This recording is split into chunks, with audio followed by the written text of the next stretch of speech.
scrutateurs Voilà, je vous ai distribué à chacun et chacune le tableau de la constitution des différents bureaux de vote. Voilà, pour information, et vous apercevrez qu'il manque 2 plages horaires à compléter, donc 13h, 16h sur le bureau 2 et une plage horaire le matin de 7h30, 10h, mais bon, avec les présidents de bureau de vote, on pourra s'arranger, mais c'est surtout pour que vous ayez une information. Où vous êtes et à quelle heure. Voilà, tout simplement. S'il y a des erreurs, vous nous faites savoir avant lundi. Merci. Voilà, Anne-Nicolas Pianon a bien appris la leçon de, pour se faire remarquer, il faut toujours arriver à quelle heure. Voilà. Avant de parler, donc on va donner la main un petit peu à Fabien Duvert et Isabelle Vincent. Fabien Duvert étant directeur général des services de la communauté de communes, et Isabelle Vincent, la responsable du service urbanisme et habitat. Je voulais dire un petit mot sur une personne qui bosse en permanence avec vous, Isabelle. Isabelle, aujourd'hui, c'est les 40 ans de M. Thomas Rochier. Donc, voilà, comme il était présent dans la salle, j'avais noté dans mon agenda de ne pas oublier, c'est fait. Voilà. Tout va bien. Je n'ai pas donné l'âge, 40 ans. Voilà, on va donner la main peut-être à Isabelle et Fabien pour nous présenter le plan local, le programme local de l'habitat 2022-2028 que nous soumettrons, à votre avis, à la fin de la délibération. Peut-être Philippe, tu veux éventuellement. Ouais, Philippe interviendra après, mais je vous laisse. Bonsoir à toutes et tous. Donc, le PLH qui a été arrêté donc, récemment par la communauté de communes. Et il est de rigueur de demander de le présenter à l'ensemble des communes et de demander de l'avis aux communes. Donc je vais très rapidement laisser la parole à Isabelle, qui est la spécialiste du sujet, pour vous le présenter, en sachant que c'est un PLH qui a été construit, mais elle vous le rappellera, en très grande proximité avec l'ensemble des 29 communes du territoire. Bonsoir. Donc le PLH, c'est le programme local de l'habitat.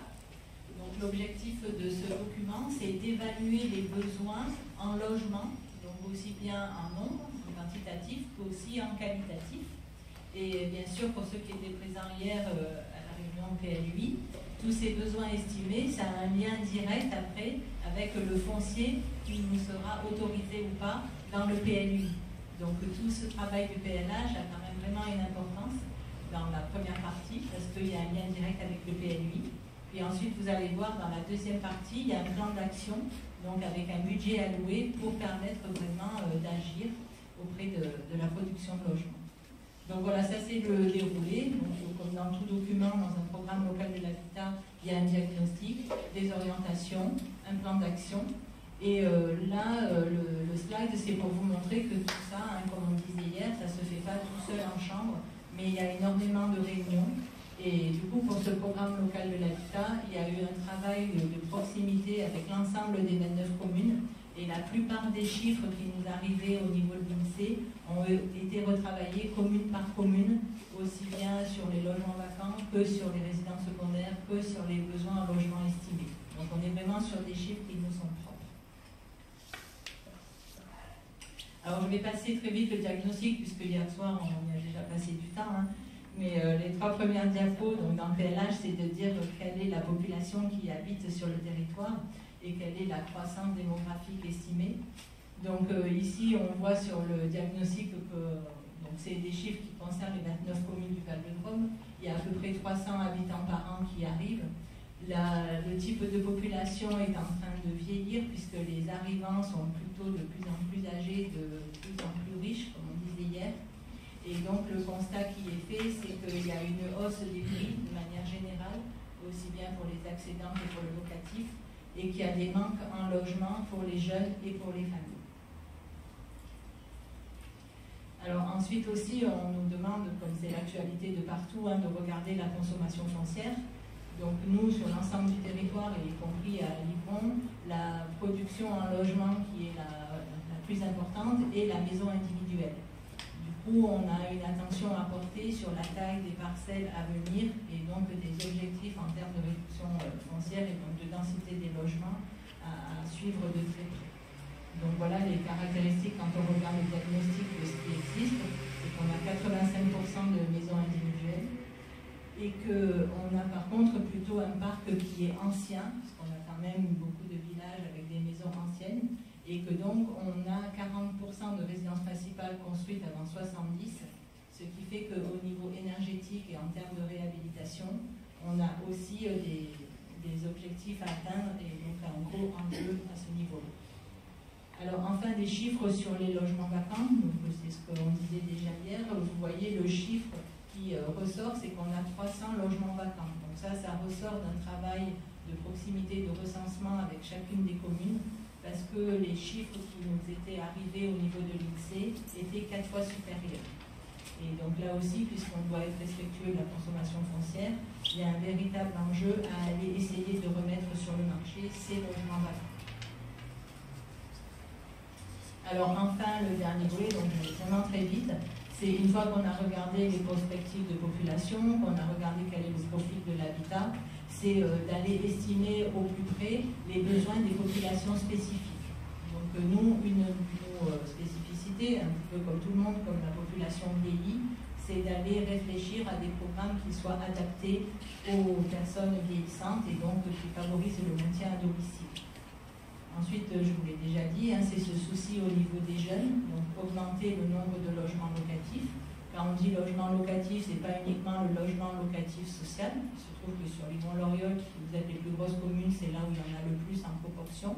Mais c'est aussi permettre une offre locative en dessous du prix de marché, mais pas forcément social. On peut être sur des choses intermédiaires, mais en tout cas des prix qui correspondent aux revenus des gens qui habitent ici. Ensuite, des thématiques un peu plus à la marge, mais qui sont quand même ressorties, c'est l'accueil des travailleurs saisonniers. Donc il y a un vrai besoin pendant les périodes d'été, pour la production de l'ail ou des arbres, d'accueillir les travailleurs saisonniers. Et enfin, une demande au niveau de la sédentarisation des gens du voyage. Alors voilà, donc aussi quelques photos parce que c'est bien de montrer que tout ça, c'est pas toujours que des études qu'on range dans les placards et que ça sert. Donc vous verrez en deuxième partie, le PLH c'est des actions, donc c'est un budget. Et ça a permis, sur le PLH précédent, de réaliser des opérations. Donc pour vous, vous avez l'opération, je crois que c'était Valrim, pour renoncer.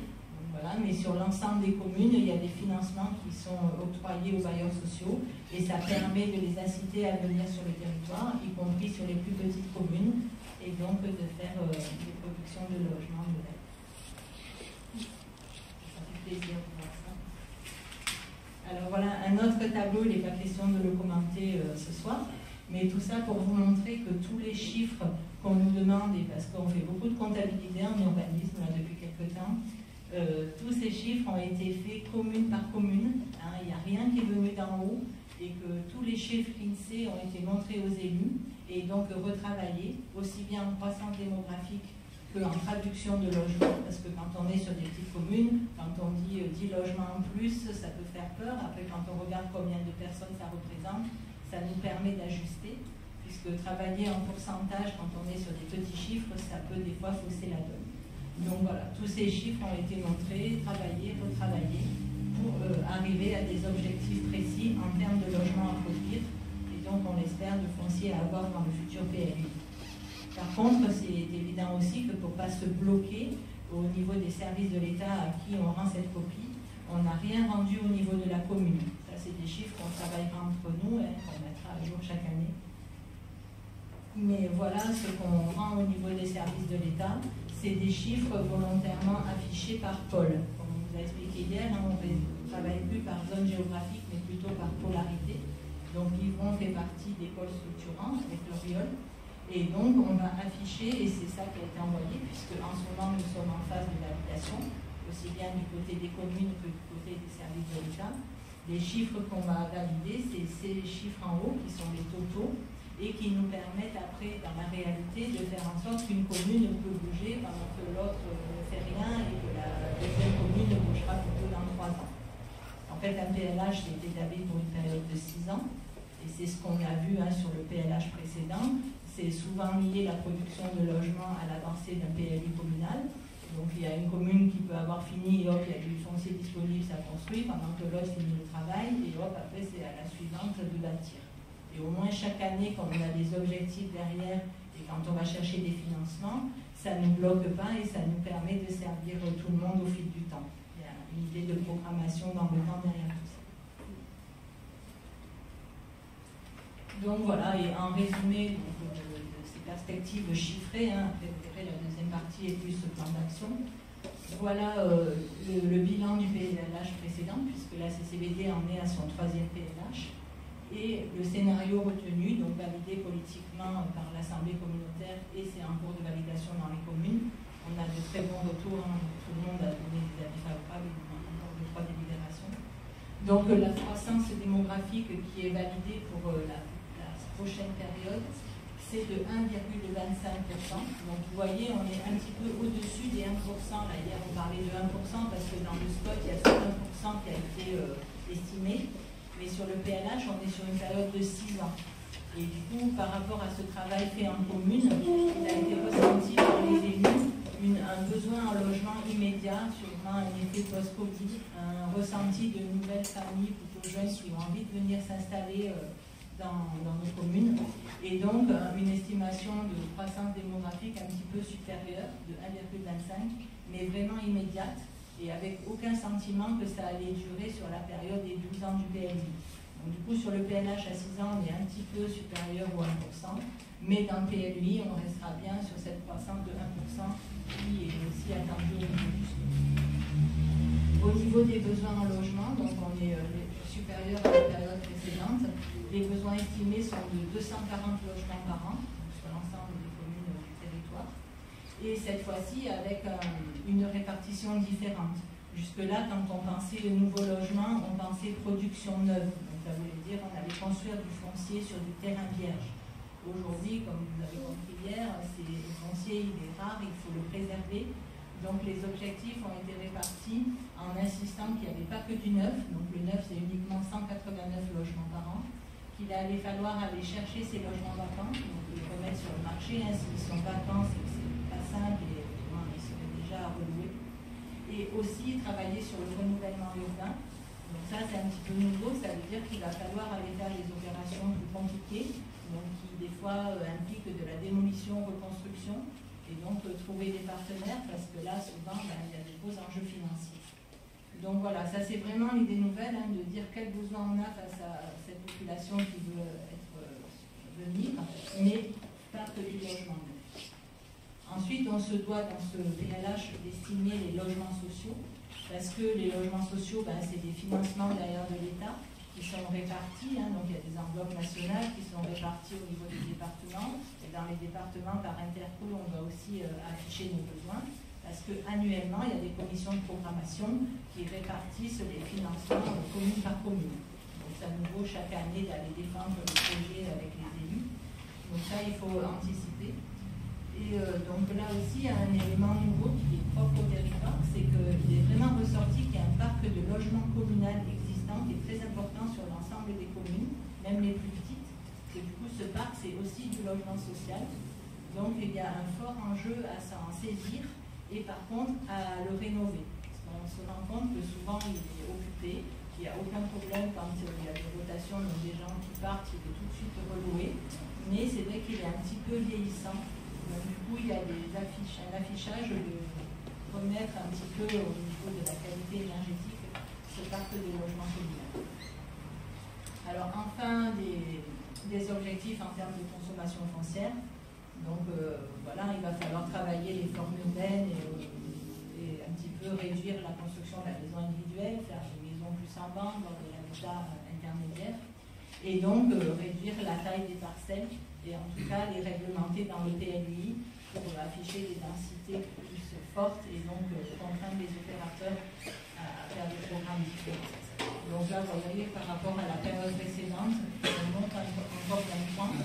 Et tout ça, ça sera retravaillé encore dans le PLI de manière plus forte, et sûrement même programme par programme. Donc tout ça, c'est des moyennes, et on peut très bien sur une commune à afficher un programme plus dense, voire avec du collectif et les étages et laisser à notre endroit des choses moins basses. Tout ça, c'est des moyennes, bien entendu, ça ne s'applique pas à chacune des parcelles de l'ensemble des communes. Voilà, mais là, vous avez le résumé chiffré, et tout ça, comme je vous l'ai dit, hein, c'est lié directement derrière à des financements, et donc c'est évalué année par année pour voir qu'est-ce qui s'est passé, où on en est, et réorienté, pour qu'après les financements liés soient réorientés s'ils ne sont pas été consommés sur notre territoire. Voilà pour la première partie. Si vous avez des questions, parce qu'après je vais passer dans le plan d'action, c'est beaucoup plus pratique, C'est tout un travail d'ensemble qui est en cours entre le SCOT, le PLU, le PLU. Toutes ces choses-là doivent être retranscrites dans tous les outils de planification. Voilà, le SCOT traite aussi d'autres sujets, mais voilà, là on est sur l'habitat. Vous voyez l'évolution hein, sur.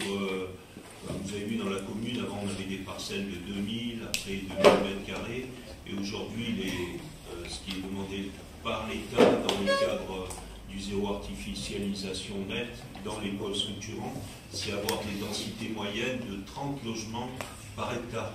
Voilà, donc ça nécessitera à terme d'avoir une autre vision de l'habitat, moins l'habitat horizontal, mais peut-être évoluer vers des petites structures verticales dans des périmètres donnés, parce qu'on ne peut pas mixer des bâtiments au milieu des maisons individuelles, et c'est la réflexion qu'on a en cours avec l'équipe municipale et notre ami Philippe Chape qui est à côté de moi.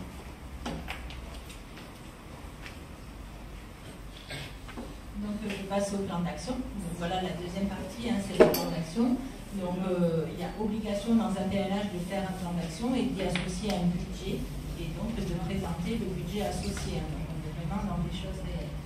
Donc sur ce PLH, la volonté politique, vu l'enjeu qu'il y a au niveau du foncier qui se raréfie, c'était de mener une politique foncière forte.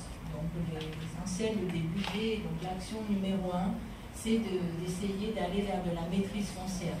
C'est de se dire, puisque le foncier, il y en a de moins en moins, on voit que les opérateurs, hein, ici sur les points, M. Chape nous dit souvent, ils se positionnent déjà pour acheter tout ce qui reste de constructible. Donc de se dire, peut-être que pour aller vers les opérations qui nous conviendront le mieux, le plus facile, ça serait d'essayer d'acheter du foncier le plus possible aussi. Donc en plus, comme depuis qu'il y a l'instruction, que l'État a arrêté l'instruction et qu'on le fait ensemble, avec des logiciels qui permettent de savoir vraiment ce qui se passe et donc de gérer aussi les DIA, hein, donc les déclarations d'extension d'aliénés. C'est-à-dire qu'à chaque fois qu'il y a une vente, on a plein de données.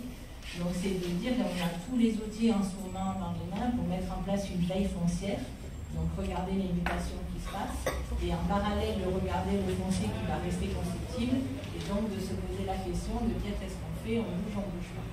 Donc voilà, action numéro 1, créer un observatoire du foncier et ensuite 2 dispositifs d'intervention foncière, donc ça veut dire acheter du foncier, un en vue d'opérations qui sont déjà pressenties et qui seraient disons du court terme, mais un deuxième aussi à plus long terme, donc dispositif dit de réserve foncière qui permettrait de réfléchir dans des opérations à plus long terme. Donc là, vous voyez une enveloppe qui a été doublée, on était à 200 000 avant sur l'ancien PLH, et sur ce mandat, les élus ont souhaité doubler l'enveloppe et on était à 400 000. Voilà, c'est vraiment l'action phare. Ensuite, bien entendu, c'est travailler sur ces formes urbaines. Donc l'idée, c'est de continuer à travailler avec le CAE, bien sûr, et aussi d'aller favoriser le partage. Donc là, c'était de se dire peut-être qu'une à 2 fois par an, il faudrait aller visiter d'autres opérations qui sont déjà réalisées, parler avec les élus, parler avec les habitants, s'habituer un petit peu à d'autres formes urbaines. Enfin, comme on l'a dit aussi tout à l'heure, remobiliser les logements vacants, puisqu'il faut travailler d'abord sur la remise sur le marché de ces logements avant d'aller construire sur du foncier disponible, mais se dire aussi que s'ils sont vacants vu la tension du marché, c'est que quand même il y a des soucis. Donc une enveloppe créée pour essayer et inciter les propriétaires à remettre en état ces logements, donc une prime qui sera allouée à la remise en état des logements vacants. Donc derrière toutes ces actions, parenthèse, ça se traduira par des délibérations qui donneront les règlements de fonctionnement de toutes ces actions. Là, on balaye l'ensemble du plan d'action. Les offices fonciers solidaires, c'est une vieille histoire de 2014. de la loi Allure 2014, hein, si je me trompe. Voilà, bah alors oui, j'ai pas détaillé. À notre main aujourd'hui, mais voilà. Bien sûr, c'est des choses qui existent. Parce que voilà, si on revient au dispositif foncier, et c'est vrai pour toutes les actions, il ne s'agit pas de faire tout seul dans notre coin. Bien sûr, on va continuer à utiliser les dispositifs qui existent.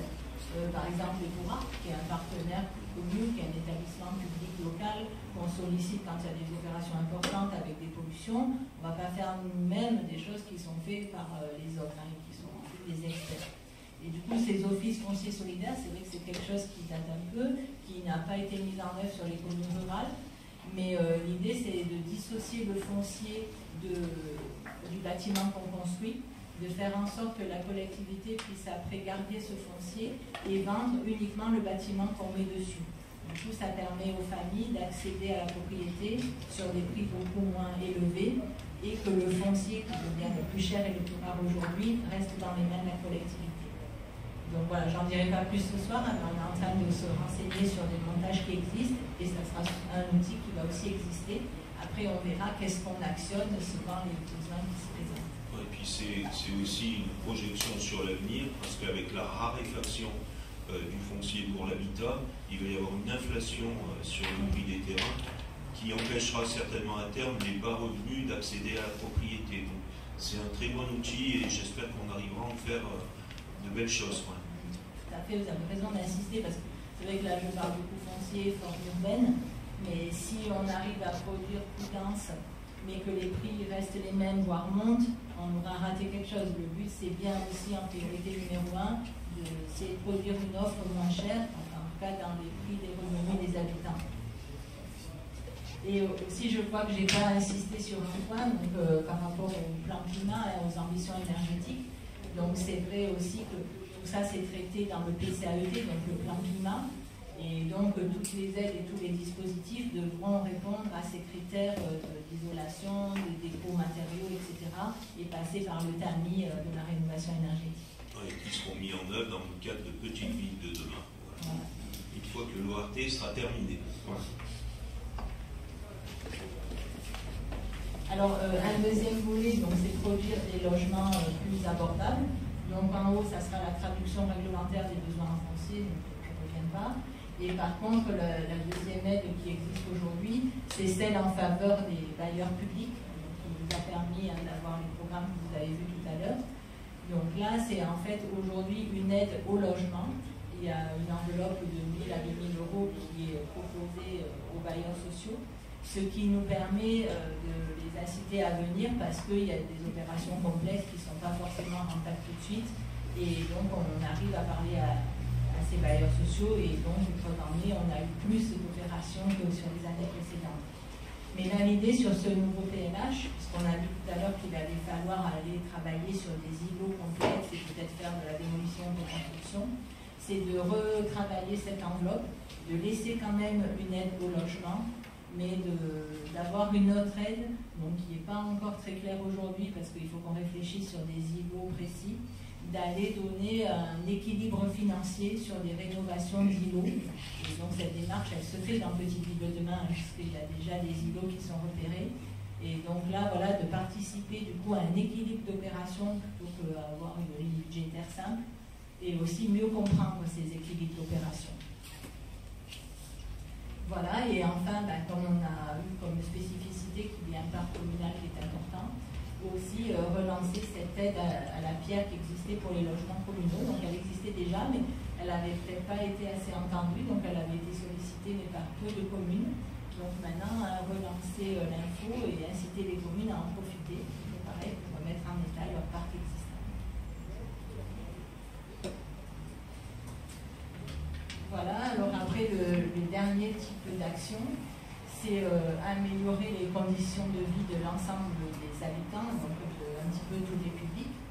Donc là, la première idée, c'est de lutter contre l'habitat indigne, parce que voilà, il y a aussi des logements existants et loués, les gens ne sont pas toujours hébergés dans de très bonnes conditions.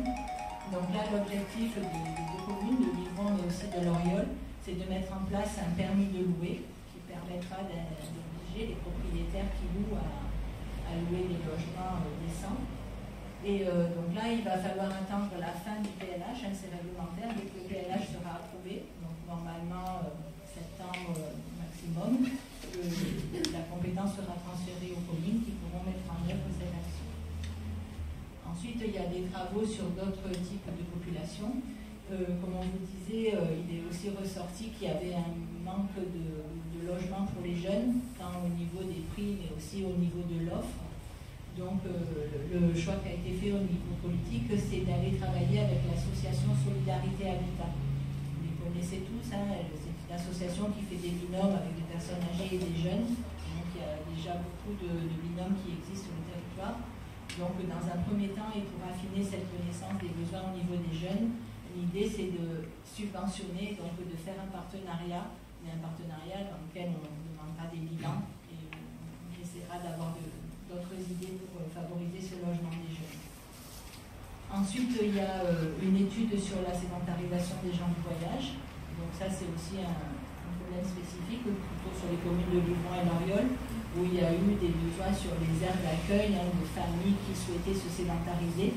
Donc il y a une étude qui va démarrer, confiée à un prestataire extérieur, prestataire qui va devoir recenser les familles qui expriment des besoins, mais aller aussi jusqu'à l'opérationnel, c'est-à-dire trouver des solutions. Donc c'est des choses qu'on fera aussi ensemble, donc trouver du foncier et proposer des habitats adaptés.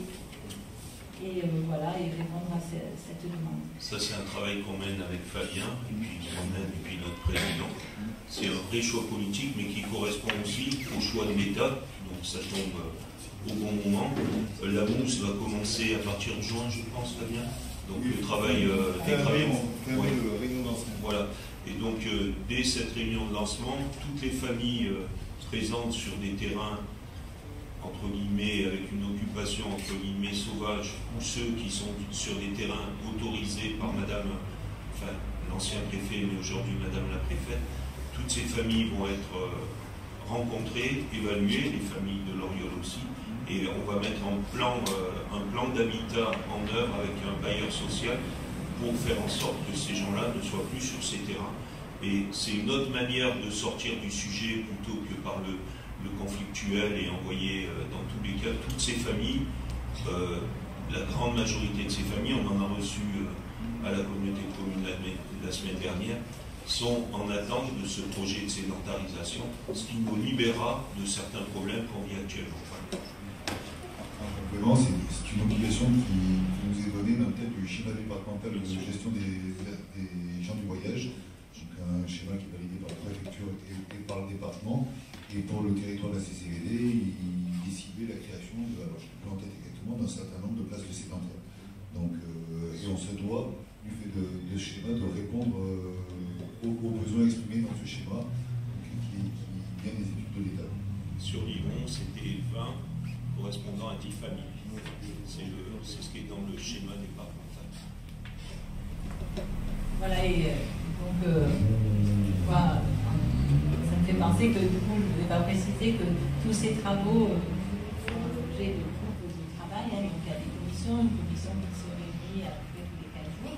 Les élus sont assidus, on a à peu près toutes les communes qui sont représentées. Et pour continuer la mise en œuvre, il y a aussi des groupes de travail, et donc tous les élus sont invités à participer à ces travaux. C'est pour ça qu'on avait mis l'adresse de Violaine Bernier, qui est aussi une collègue du service et qui a contribué à l'élaboration de ce PowerPoint. Donc n'hésitez pas, vous en parlez à M. Chaves, s'il y a des sujets qui vous intéressent, vous pouvez tout à fait nous rejoindre. Actuellement, nous sommes 3 élus sur les différents groupes de travail de Livron. Donc on peut être plus. Voilà, et enfin, on arrive donc à la dernière action, mais qui ça est obligatoire, c'est-à-dire faire vivre ce document, donc l'évaluer, observer, le réorienter chaque année. Donc on a obligation de créer des observatoires. Voilà, donc comme vous le voyez en conclusion, c'est un budget qui est élevé, un budget annuel, mais sur la période de 6 ans, qui est important et qui montre la volonté d'action dans ce domaine du logement qui est souvent cité. Voilà. Est-ce que Philippe, tu veux dire un mot?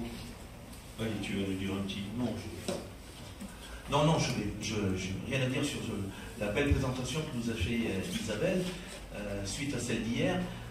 Voilà, moi après je vais juste vous exposer le contenu de la délibération qui permettra que l'on rende un avis de la commune sur l'arrêt du projet PLH 2022-2028. Favorable ou défavorable, parce que l'arrêt du projet, ça peut être ambigu. Ouais, c'est vrai. Est-ce que vous avez des questions sur le sujet à poser? Je sais qu'il y a eu quand même un travail de labour et de concertation sur tout ça. Ça a fait, si on en arrive ici, c'est qu'il y a eu un consensus territorial sur ces objectifs. Il nous reste à les valider dans les conseils municipaux. Donc s'il n'y a pas de commentaires... Oui, Fabien? Moi, je vais profiter d'être présent avec vous pour... à chaque fois qu'on parlait de rénovation, alors je ne sais pas si tout le monde connaît le site, mais il était marqué SPIE. Donc le SPI, pour que tout le monde soit bien informé, c'est le service public intercommunal de l'énergie. Ça fait suite au travail qui a été mené depuis une dizaine d'années, je crois, en collaboration avec la communauté de communes voisines du Crétois et du Pays de Saillant. À l'époque, on appelait ça la plateforme de rénovation énergétique. Et en janvier 2021 a été créé le service public de performance énergétique de l'habitat, qui depuis s'est étendu même sur le Tiwa, puisqu'on travaille à l'échelle de l'ensemble de la vallée. Donc n'hésitez pas pour toutes les rénovations et de faire passer le message. C'est un service gratuit qui permet d'avoir des diagnostics et des conseils sur la rénovation des bâtiments. Donc si vous cherchez ce service public intercommunal de l'énergie, vous le trouverez sans aucun problème. Et on a un ensemble de 9 à 10 agents pour l'ensemble de la vallée qui travaillent en conseil et en préconisation pour améliorer la qualité de l'habitat. Donc n'hésitez pas à faire appel à eux. Voilà, l'objectif des 10 salariés, il a été tenu, hein, ça faisait partie du plan des déploiements qu'on avait validé. Ça, c'était aussi dans le cadre du territoire d'innovation. Non, c'était pas dans le cadre du projet. Il y a une partie qui est financée en partie par territoire d'innovation, mais les gens sont recrutés, donc après territoire d'innovation, ça va faire. Voilà, donc s'il n'y a pas de commentaire particulier, je vais soumettre au vote, donc on va le faire à main levée, qui est favorable à ce PLH. Voilà, donc à l'unanimité, il n'y a pas d'abstention et il n'y a pas de vote contre. Voilà, je vous remercie. Merci Isabelle et merci Fabien de nous avoir fait quelque chose de très très clair. De la même manière que la présentation du diagnostic du PLI hier soir a été très très claire, et j'ai été quand même assez heureux de voir qu'il y a une assistance assez nombreuse. Bon, il y avait certes pas mal d'élus, mais il y avait aussi pas mal d'habitants. Et c'est de cette manière qu'on arrive à travailler en concertation et éviter les conflits au moment où ce futur PLI sortira. En tous les cas, merci à vous d'avoir pris un moment pour être présent avec vous. Et puis, vous voyez que votre travail a fait l'unanimité. Et puis, je remercie aussi Thomas Rochier qui participe pleinement actuellement, qui est un peu surbooké. On en a parlé entre le PLU, le PLUI, le SPOT, le PLH, le DAC.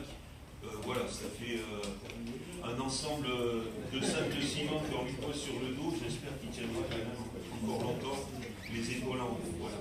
Merci à vous deux.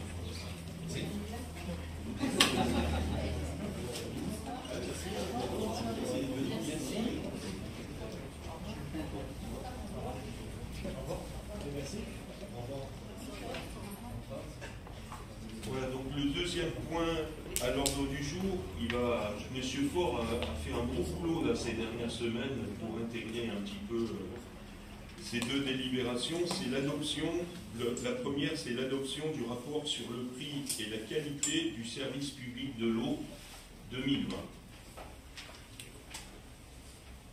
Oui. On va rentrer la source aussi. Ah oui, ça. Oui, parce que c'eût été...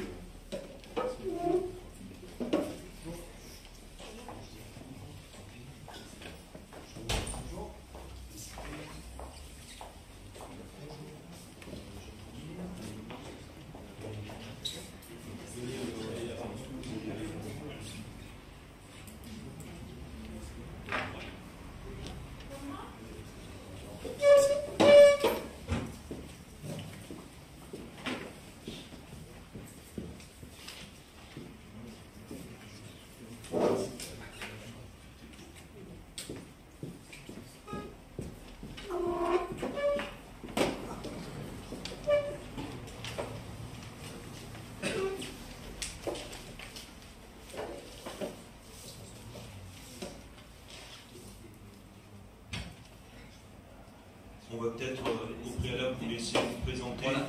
Vous avez un micro devant vous de manière à ce que il doit marcher. Allez-y.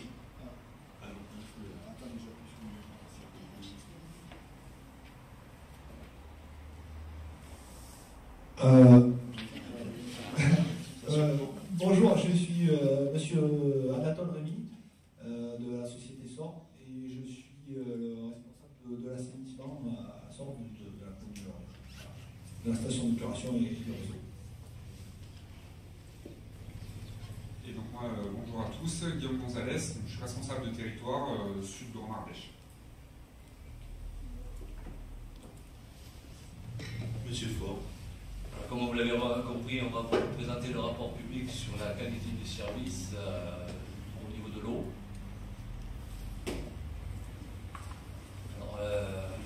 En préambule, le Code général des collectivités territoriales impose par son article L.2224-5 la réalisation d'un rapport annuel sur le prix et la qualité du service d'assainissement, de l'eau collectif. Là, il y a une petite erreur. En application de l'article D.2224-7 du CGCT, le présent rapport et sa délibération seront transmises dans un délai de 15 jours par voie électronique au préfet et au système d'information prévu à l'article L.213-2 du Code de l'environnement, le 6PA. Alors, ce 6PA correspond à l'Observatoire national des services publics de l'eau et de l'assainissement. Voilà. Le RPQS doit contenir au minimum les indicateurs décrits en annexe 5 et 6 du CGCT. Ces indicateurs doivent en outre être saisis par voie électronique dans le CSPA dans les mêmes délais.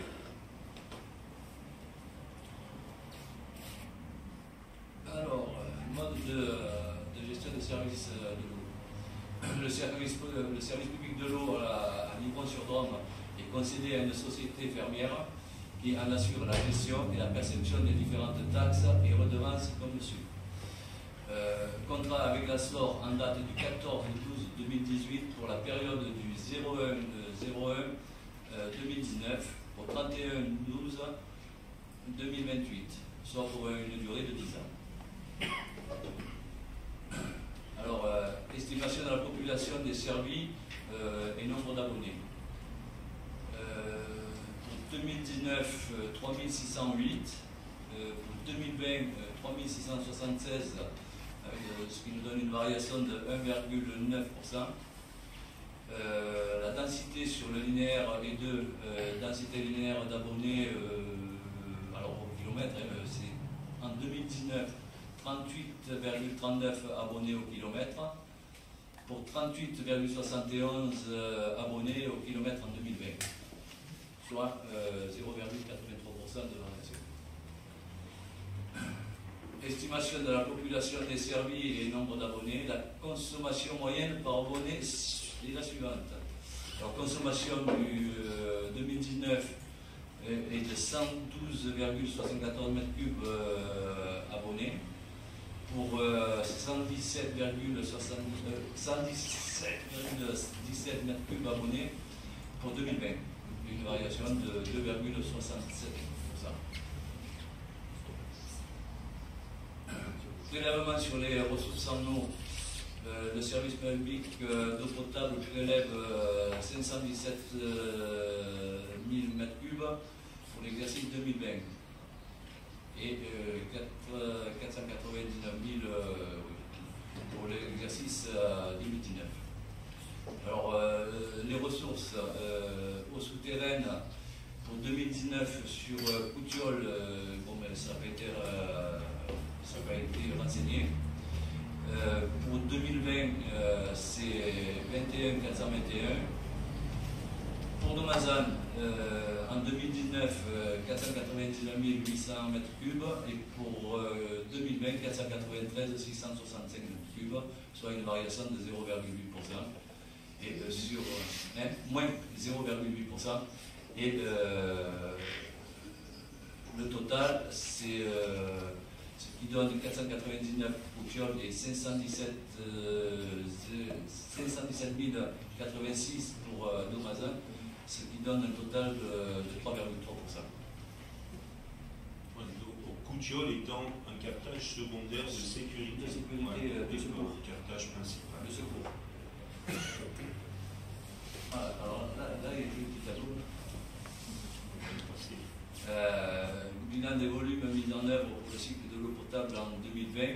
Alors vous avez la production, 517 000. On a zéro importation.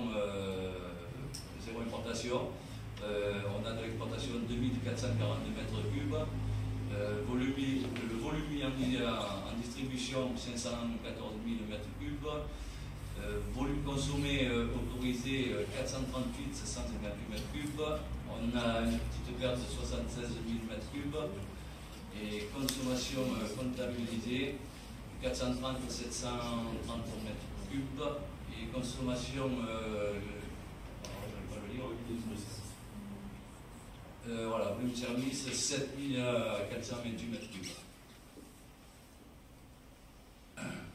Alors, volume vendu en cours de l'exercice. Abonnés domestiques en 2019, 402 009. 425 571 en 2020. Abonnés non domestiques, 4 762 pour 5 179 en 2020. Total vendu aux abonnés 406 781 en 2019 et 430 730 pour 2020, une variation de 4,6%. Et total vendu à d'autres services, on avait 1543 en 2019 pour 2442 en 2020, donc une variation de 58,3%.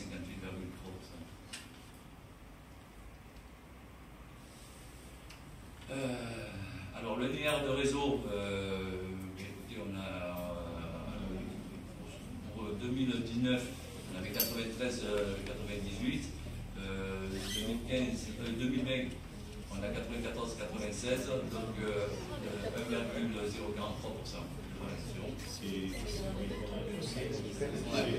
À savoir 1 km c'est 150 000 € de coût. C'est ça, 1 km d'extension c'est 150 000 €. 150 € le mètre linéaire. 150 € le mètre. Ouais. 150 000 le mètre. 150 € le mètre linéaire. Alors, tarif de l'eau et les recettes de service. Alors, la part collective en 2020, 13 €. Pour 2021, alors ça c'est du 1er janvier 2020 au 1er janvier 2021. Et donc ça devait faire 2019 à 2020, c'est ça monsieur? Voilà, alors de janvier 2019 à janvier 2020, c'était 13 € pour la part collective. Pour la partie de janvier, 1er janvier 2020 à janvier 2021, c'est 13 € aussi. Après, c'est la part proportionnelle à 0,7643 € mètre cube pour la même somme en 2020. La part du délégataire on va dire 2019, parce que ça sera plus simple, pour 2019, c'était de 21,43, en 2020, 21,63. Prix au mètre cube 0,44, 45, j'aurais pas bien avoir les chiffres là, pour 2019 et pour 2020, 44,92. Taxes et redevances, taux de TVA 5,5%, 2019 et pareil pour 2020. Alors, prélèvement sur la ressource en eau, 0,27 € au mètre cube. Pollution domestique, 0,28 mètre cube, € au mètre cube. Et autres, rien. type de facture.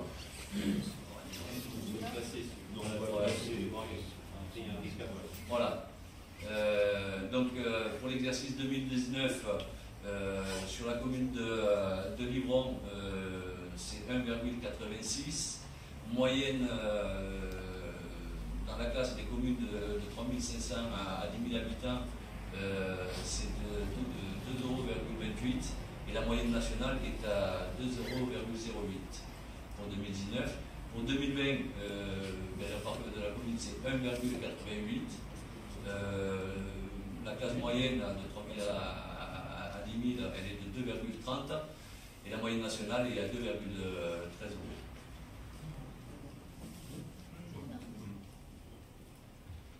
Alors, recette de la collectivité, total de la recette des ventes d'eau, pour 2019, 397 315 000,96 pour 2019, et pour 2020, 448 871,82, soit une variation de 12,87%.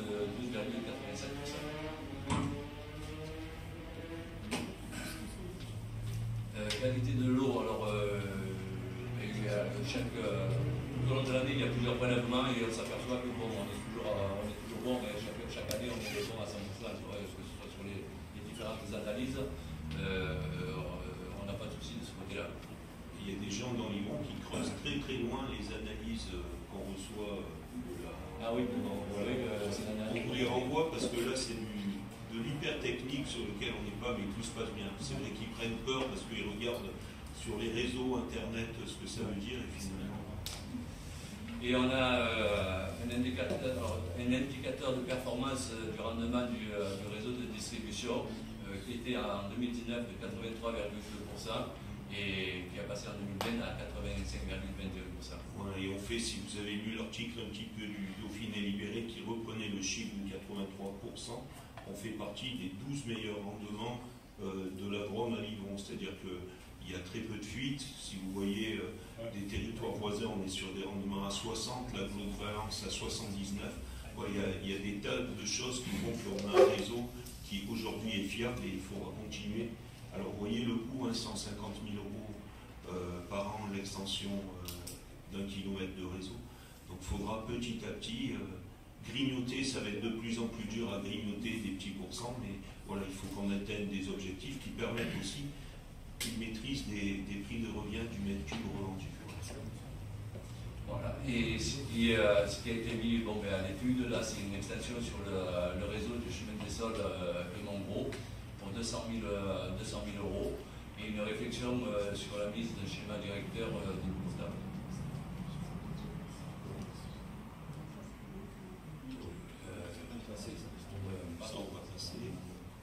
Voilà. Donc, c'est Michel de la sorte, je vais vous rendre la manette et vous allez faire la présentation de votre rapport du délégataire.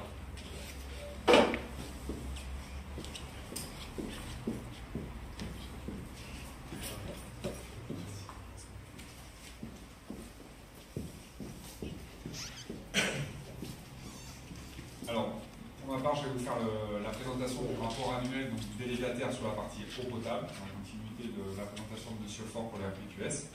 Donc, on parle bien de l'année 2020. Donc, tout d'abord, la présentation du synoptique. On retrouve donc en bas du schéma les trois ressources, c'est-à-dire qu'il y a 2 puits à Domazane et 1 à Coutiol. Donc, comme l'a indiqué M. le maire, on prélève principalement dans le puits de Domazane et le puits de Coutiol reste un puits de secours. Donc, le forage de Domazane renvoie l'eau sur le réservoir qu'on voit tout en haut du synoptique, c'est le réservoir du très haut service. Et le réservoir de Coutiol, la ressource de Coutiol renvoie dans le réservoir qui est situé au niveau du quartier du Planas, le réservoir du Planas. Et ensuite, l'eau elle est renvoyée sur le réseau. Alors pour le très haut service, bien évidemment, elle distribue les personnes qui sont sur le plus haut pour avoir une suppression suffisante. Et le Planas renvoie lui sur tout le reste de Livron et notamment le centre-ville. Ensuite, quelques chiffres clés. 2 stations de production, 517 000 mètres cubes qui ont été produits sur l'année 2020. 0 m3 importé, 2442 m3 exportés sur le nord de Livron, 5 ouvrages de stockage. Donc, quand on parle d'ouvrages de stockage, on retrouve 3 ouvrages sur le réservoir du Planas et 2 ouvrages sur le réservoir du Théo-Service, ce qui fait 2700 m3 de stockage.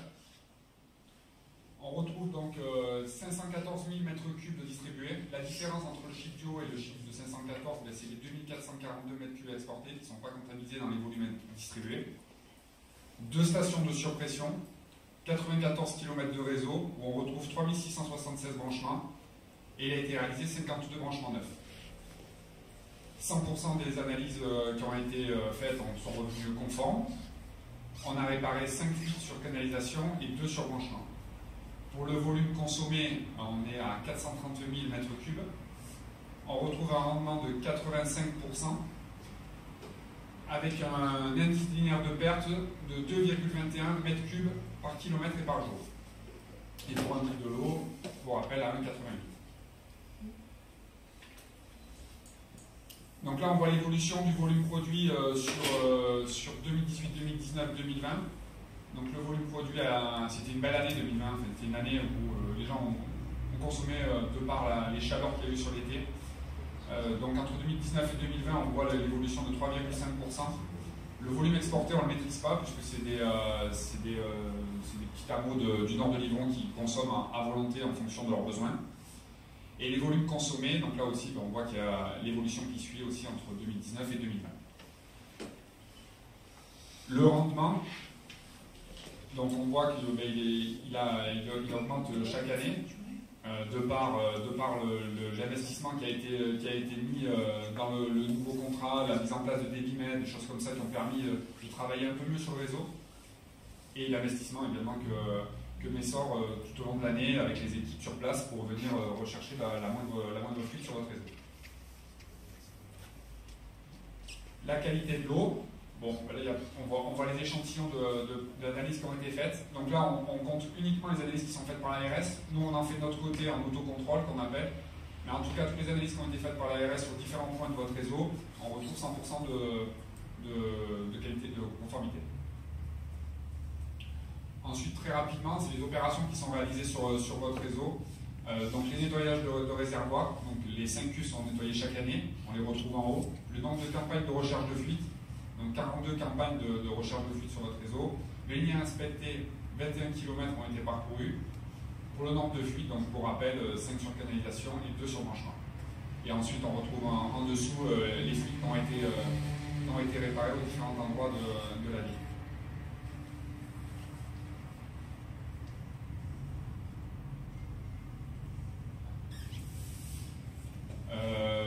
On va parler du programme de renouvellement qui se fait sur le patrimoine de votre ville. Donc on retrouve 3677 compteurs sur la ville de Livron. 186 compteurs ont été renouvelés sur l'année 2020. Ensuite, en dessous, on voit la pyramide des âges des compteurs. Donc le but, c'est de rester dans les compteurs qui ont moins de 15 ans. Donc on voit qu'il y a des compteurs sur les années 2022, non, pardon, qui ont 22 ans, 21 ans, 20 ans, 19 ans, 18 ans, 17 ans. C'est des compteurs où on n'a pas accès aux maisons. On relance chaque année le client pour aller changer son compteur. Et malheureusement, il ne donne pas son accès. Donc ça reste des compteurs qu'on a du mal à renouveler. Ensuite, il y a une dotation sur le renouvellement du réseau de 4 040 € chaque année. Donc la première année, on n'avait pas fait de travaux, puisqu'on les fait en lien avec le service technique, en fonction des besoins, du programme qui peut être fait selon les travaux qui se font sur la ville de Livron. On a remplacé des vannes qui étaient HS, donc sur l'année 2020, 3 vannes, pour un montant de 7 515 €.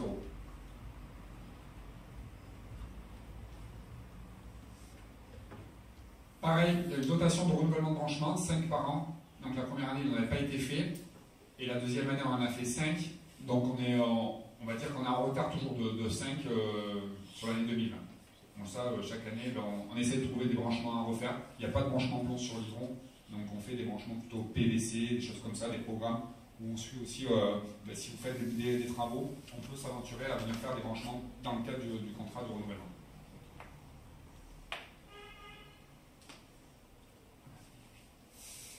Et ensuite, dernière dotation, c'est pour le patrimoine électromécanique. Donc là, il y a une dotation de 26 455 € chaque année à réaliser. Donc ça, c'est suivant un programme. Donc on a l'équipement et chaque année, on doit remplacer la pompe, mettons, de Domazan ou le ballon anti-bélier, enfin un équipement sur les stations. La première année, on n'avait pas fait de renouvellement. Et la deuxième année, par contre, on voit qu'on a réalisé pour 36 000 € de renouvellement. Non, 16 000 €. 16 000 € de renouvellement. Et on retrouve les équipements qu'on a remplacés sur les différentes stations.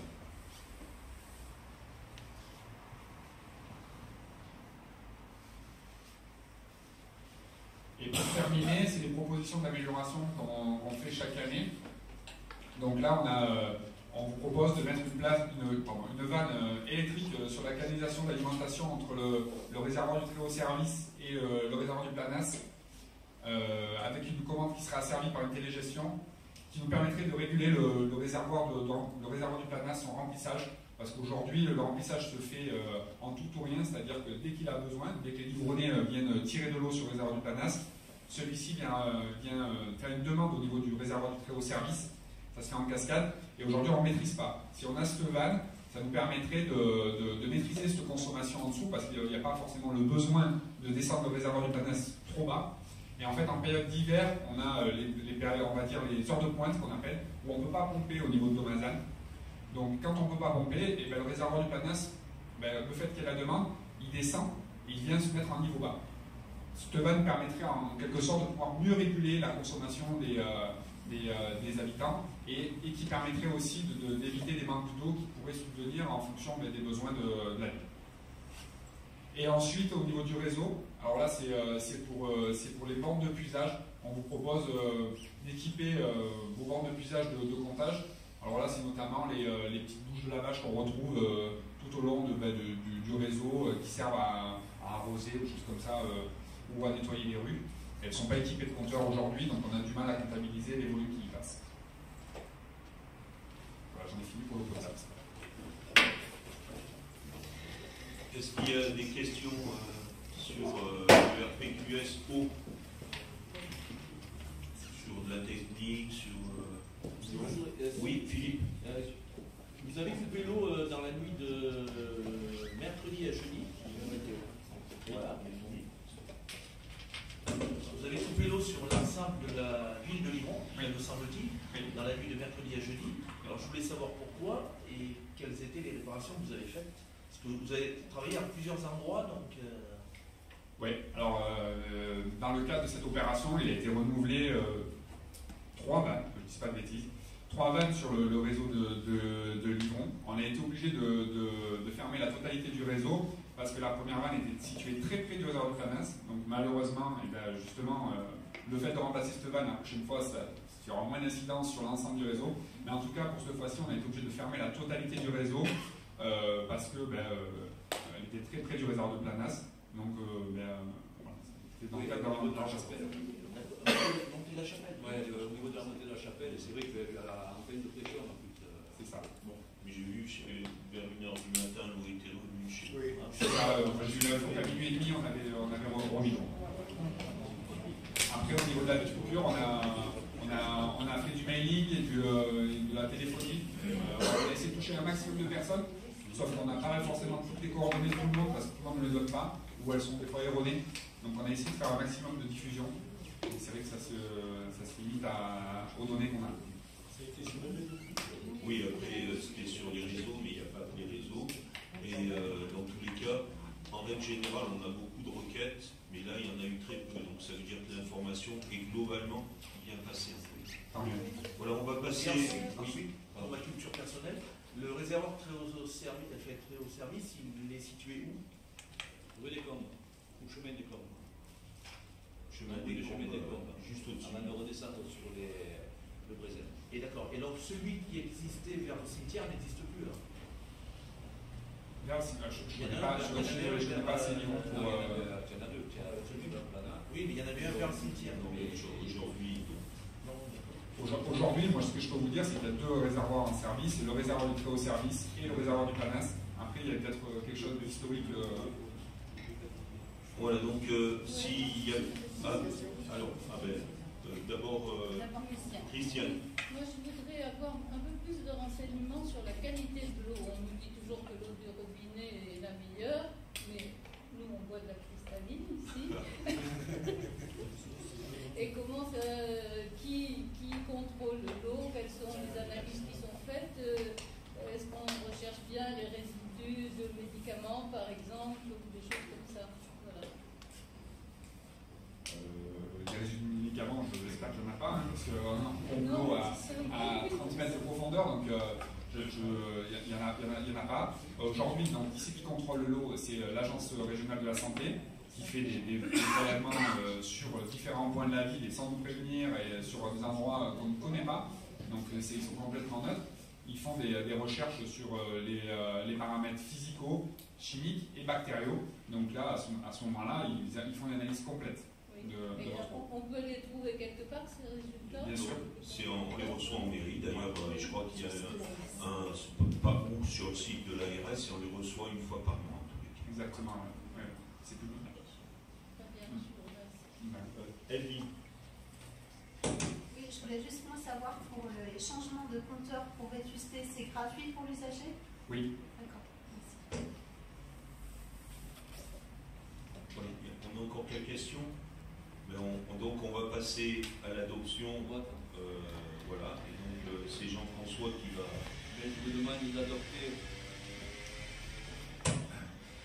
demande d'adopter le rapport 2020 sur le prix et la qualité du service d'eau potable et de prendre acte du rapport annuel de délégataire du service public de l'eau potable au titre de l'année 2020.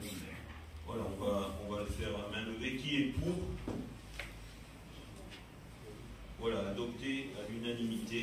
Voilà. Il n'y a pas d'abstention, pas de vote contre. Ok, merci. Maintenant, on va passer au RPQS, assainissement. Allez, Jean-François. Alors, assainissement, on va passer le préambule parce que c'est quand même les mêmes règles, les mêmes articles, et c'est exactement le même texte. La seule chose qui change, c'est assainissement au lieu de l'eau.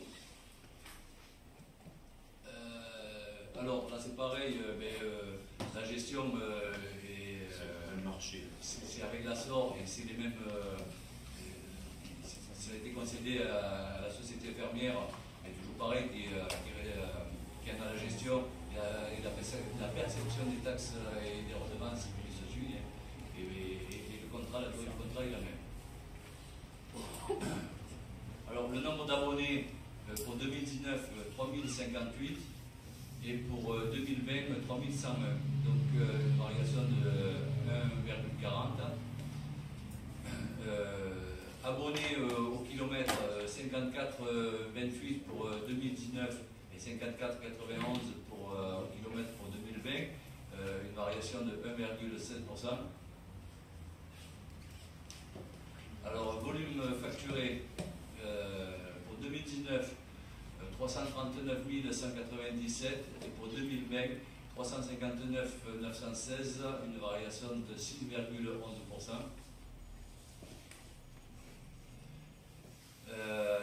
Le linéaire pour 2019 il est de 56,34 km et il est de 56,34 km pour 2020.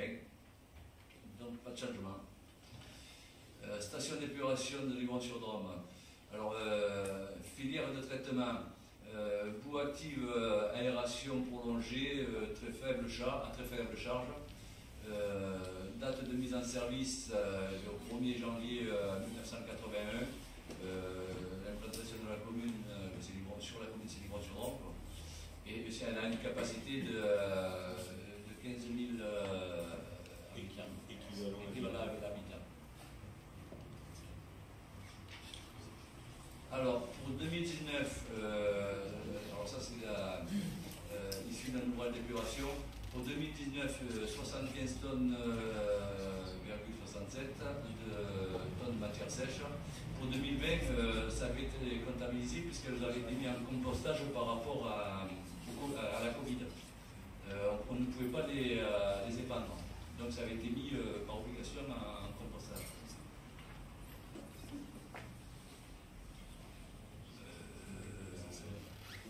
Alors, tarif de l'assainissement,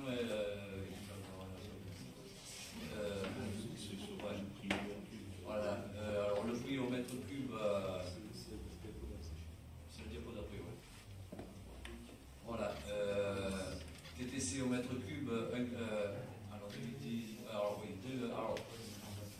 2020, non, c'est de 2019 à 2020, c'est toujours pareil ça. De janvier 2019 à janvier 2020, c'est 1,90 et de janvier 2020 à janvier de...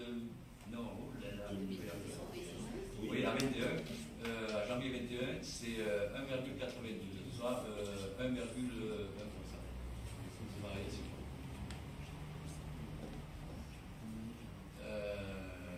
Alors comparatif, exercice 2019, pour la commune, 1,90 au mètre cube. Classe moyenne 2,30 le mètre cube, et puis la moyenne nationale 2,09. Pour 2020, 1,92 pour la commune, classe moyenne 2,32 et moyenne nationale 2,20.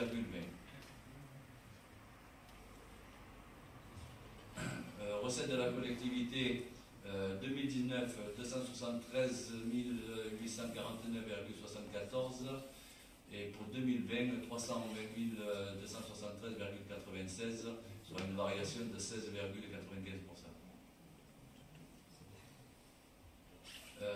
Présentation des projets à l'étude en vue d'améliorer la qualité du service à l'usager. Projet à l'étude prévisionnelle en euros. Lancement du schéma directeur de l'assainissement qui est fini. 138 900 euros.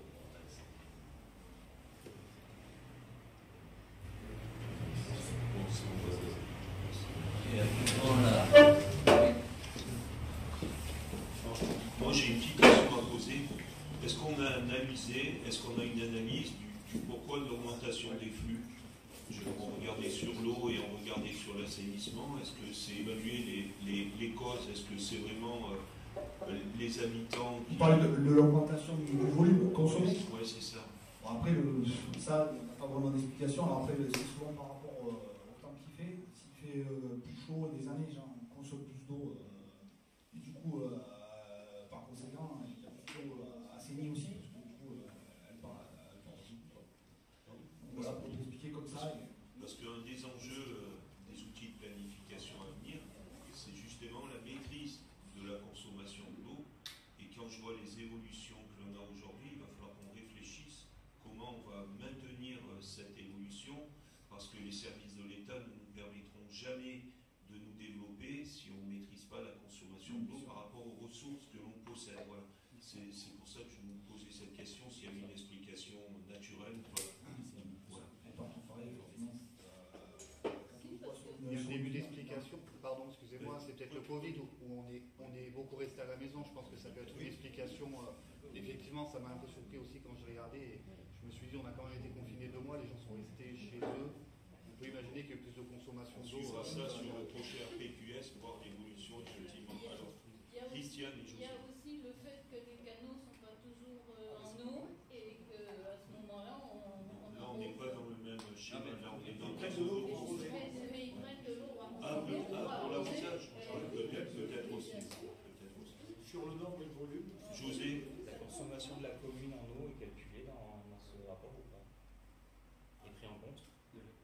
Donc du coup, il y a l'arrosage et il y a la fuite d'eau de la piscine qu'on a eue pendant des années. Oui, mais ça, la fuite d'eau de la piscine, non, mais elle est réglée, mais je veux dire, on est sur mais c'est vrai qu'on perdait 120 mètres cubes par jour. C'est pour ça qu'on avait fait couper cette piscine au 14 juillet, ça ne faisait pas plaisir.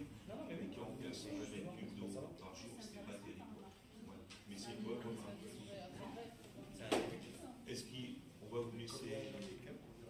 Est-ce que... l'assainissement, donc du réseau ainsi que de la station d'épuration. Ça va trop vite. Je vais rappeler justement. Il le voit, le premier slide, il n'en veut pas. C'est pas important, mais c'est vers là qu'il faut viser. Voilà. Donc il y a une station d'épuration, des installations, c'est pour vous voyez à peu près. Donc il y a une station d'épuration, il y a le réseau et les postes de relevage. Donc les postes de relevage, pour les personnes qui ne savent pas ce que c'est un puits. C'est un puits qui récupère les égouts à des endroits où l'eau ne peut pas aller gravitairement vers la station. Donc c'est un puits avec des pompes à l'intérieur. Voilà, donc ça, voilà.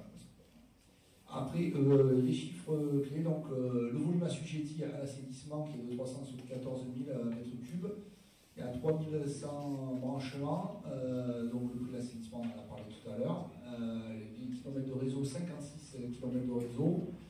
Nous avons hydrocuré 5,5 km de réseau. Alors hydrocuré, j'explique ce que c'est. C'est qu'avec un camion, on passe dans certains points du réseau qui sont obstrués par beaucoup de choses où on en parlera, qui sont jetées dans les toilettes et dans les réseaux d'eau usée qui ne devraient pas y être, notamment les lingettes, les tontines, des choses comme ça. On retrouve beaucoup de choses qui viennent obstruer le réseau. Donc on a des endroits où il y a des points noirs ou éventuellement des manques de pente, où en fait on y va régulièrement pour curer avec un camion pour éviter que le réseau se bouche. Donc après on a eu 24 interventions de débouchage justement, donc c'est-à-dire que carrément le réseau est bouché, soit un branchement, soit le réseau. Donc il y a du poste de relevage et nous avons les bilans, 93% des bilans sont conformes. Comme on en parlait tout à l'heure, les boues n'ont pas été évacuées en 2020, elles ont été évacuées en 2021 pour cause de Covid. Donc on ne pouvait pas les envoyer en compostage, on ne pouvait pas les envoyer en épandage, donc on les envoyait en compostage. C'est pour ça que ça a été décalé d'une année à l'autre. C'est pour ça qu'en 2020, elles ne sont pas parties, elles sont parties début 2021. Et nous avons le volume épuré qui est de 622 472. Donc la différence du chiffre entre ce qui est assujetti à l'assainissement et ce qui est épuré, c'est de l'eau parasite. C'est-à-dire qu'en fait, c'est de l'eau qui rentre dans le réseau, de l'eau de pluie ou des essuyages de toit, des filtrations. Voilà, c'est pour ça qu'il y a une grosse différence entre les deux chiffres. Alors,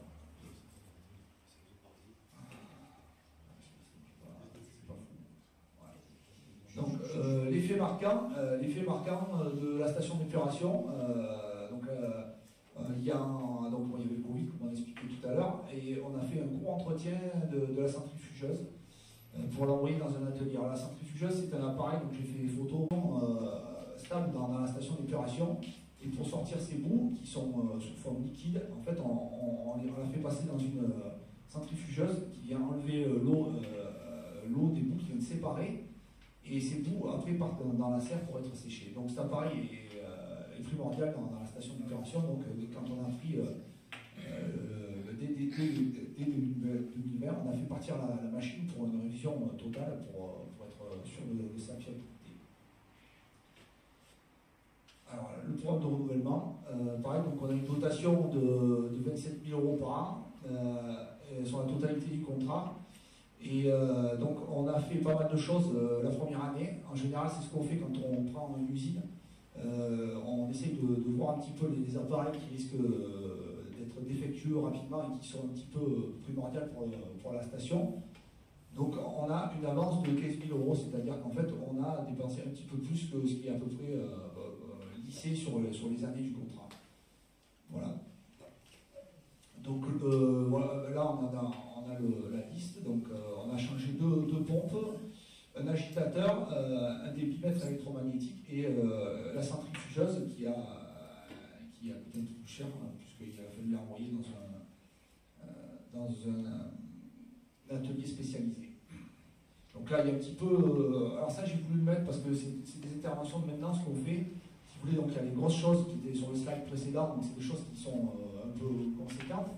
Et après, c'est pour montrer quand même qu'une station d'épuration, c'est pas simplement une usine où on y va le matin, on appuie sur un bouton, il y a une machine qui marche, il y a tout le temps quelque chose qui il faut y être en permanence, c'est une usine, ouais, c'est quelque chose qui est vivant. Et du coup, on a toujours quelque chose à faire, donc des remplacements de transmetteurs, des dépannages de ponts, il y a toujours quelque chose une carte qui ne marche pas. Enfin, voilà, c'est sans arrêt, tous les jours on arrive, tous les jours il y a plus ou moins une surprise, quoi.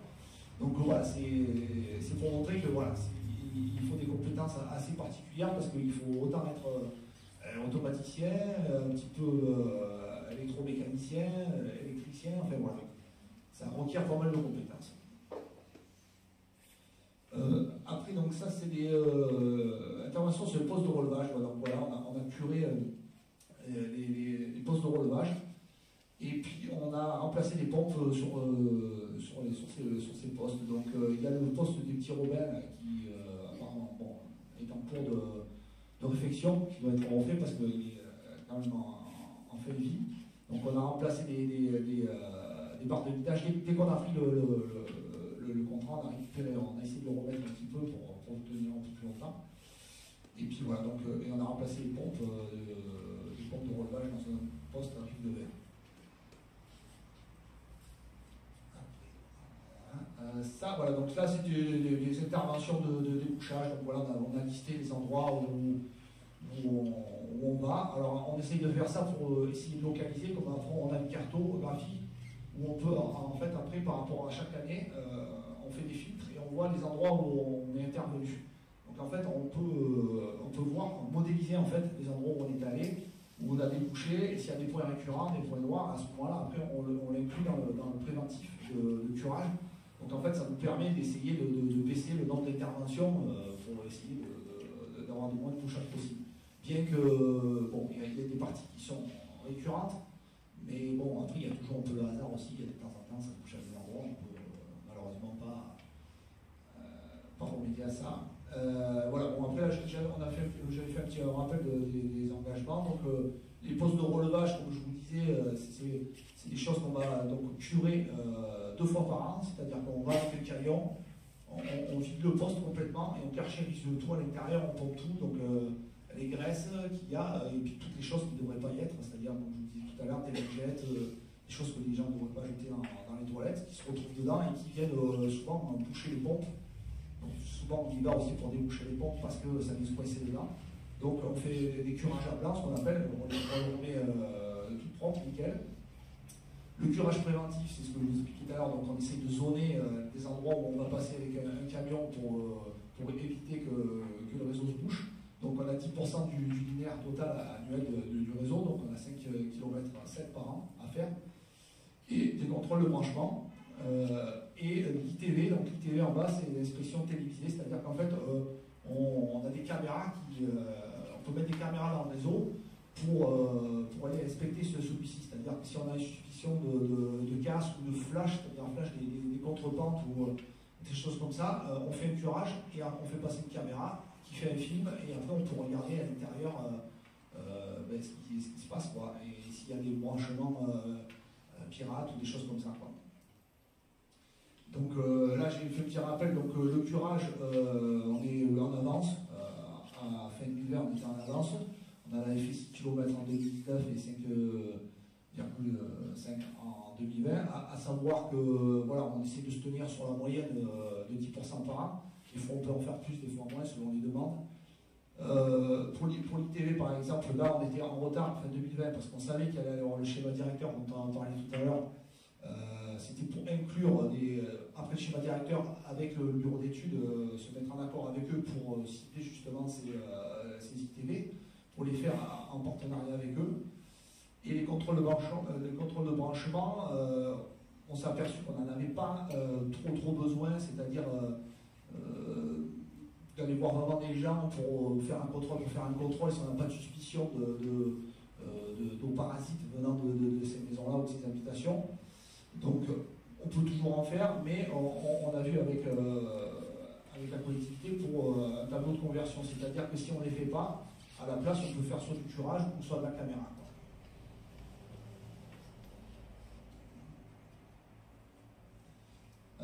Alors, concernant la station d'épuration, donc on a la charge hydraulique, c'est-à-dire que par rapport au volume qu'elle peut prendre.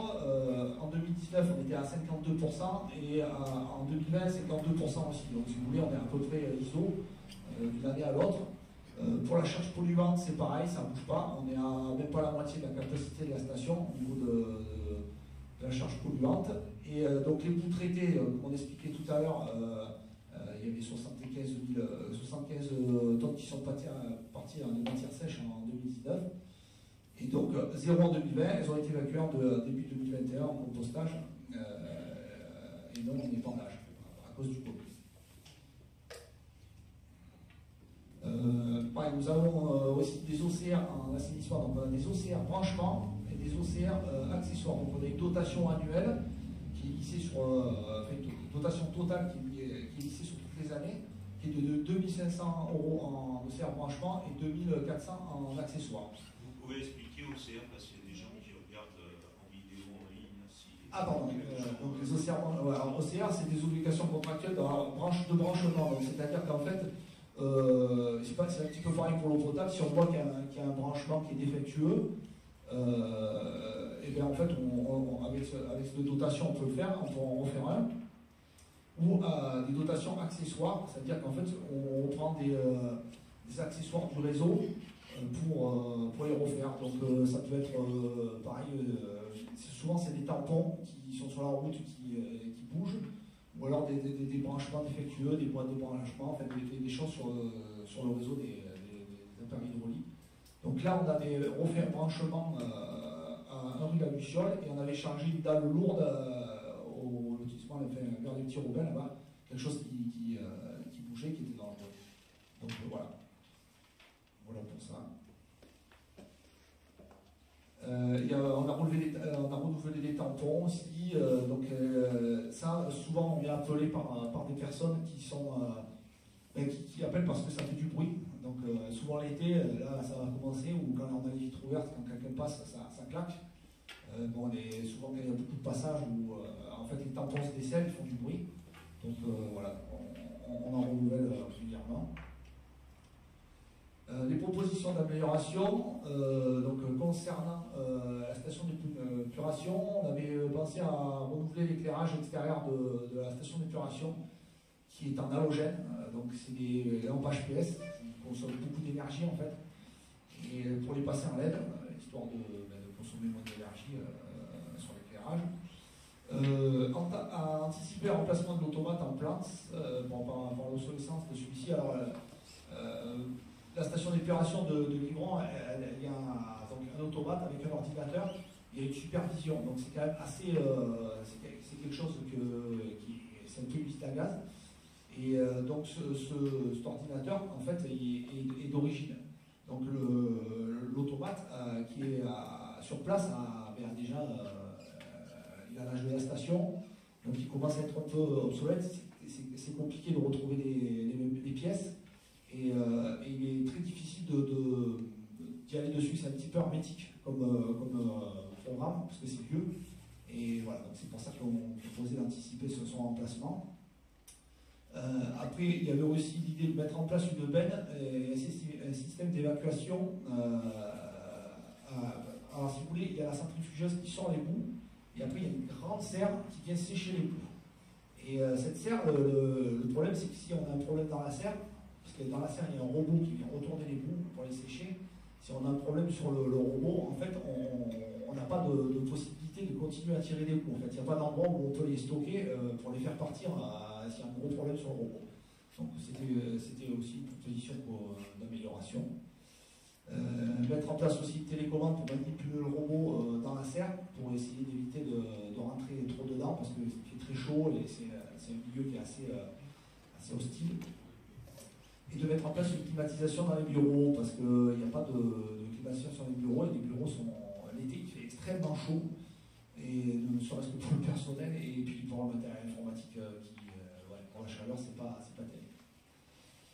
Après le poste de relevage, c'était les petits roubiens de le renouveler, parce qu'il n'y avait qu'une seule pompe qui marche actuellement. Donc là, comme on est décalé, comme on est en 2020, c'est déjà, les travaux sont lancés. Donc voilà. Et le poste de rive de verre, de mettre des sondes des sondes de démarrage sur le poste de relevage. Parce qu'il est très très profond et il y a un système de poids qui vient en fait démarrer les pompes et souvent comme il est tellement profond, les poids basculent mal. Donc de faire en sorte de mettre une sonde dessus. Voilà.